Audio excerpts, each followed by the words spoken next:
is resonant frequency.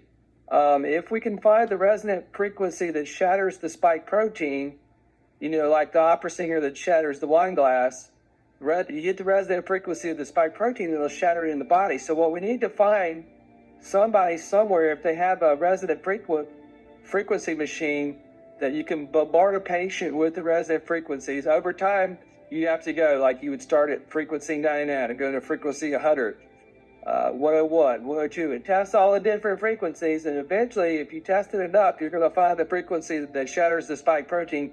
Maybe that number turns out to be 436 hertz or whatever, just hypothetically. I'm just throwing a number out there.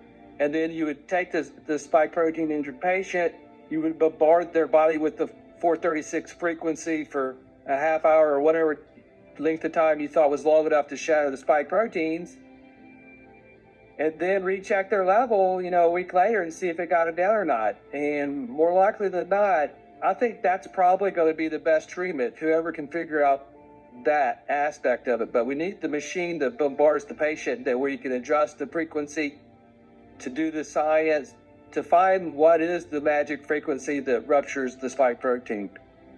When we do that, that'll be a literal cure.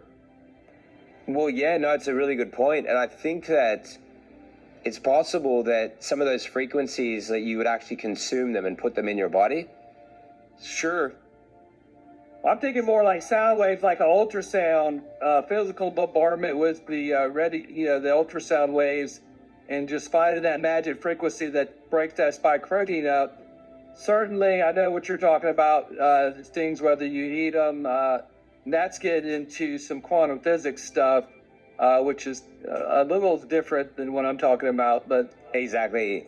But it's the same concept about the frequency itself being the healer. And so, like, let's say, for example, if we discovered that this certain herb, like this mucuna purines, but we actually studied the frequency that it resonates at and realize that actually is part of the reason why this is working, or whatever tool that is. But I think that some of these frequency beds, like Tesla technology and other developments and progressions that have been made, I think they could be extremely helpful. The Rife machine was, certainly so far ahead of its time. I just wish we had more Royal Raymond Rifes today. I was going to say that with the frequencies of for example, like you've got 3,600 different compounds in urine, and they all resonate at different frequencies, and your body knows what you've been infected with. I actually think that what it's producing is frequencies that actually cancel whatever infection that is, because it's not, I don't believe it's actually even one single spike protein, that's the number. I think that's what's so artful about this. I think that's what's so important about Dr. Artis's work, is that I think they're using all different types of animal venoms, synthetic, and then other substances like potentially graphene oxide or whatever, the polyethylene glycol.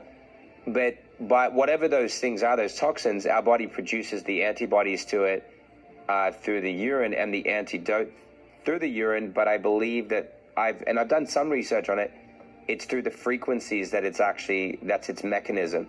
And so it resonates at all different frequencies. It's part of the reason why when you leave it, it forms crystals by itself. Yes.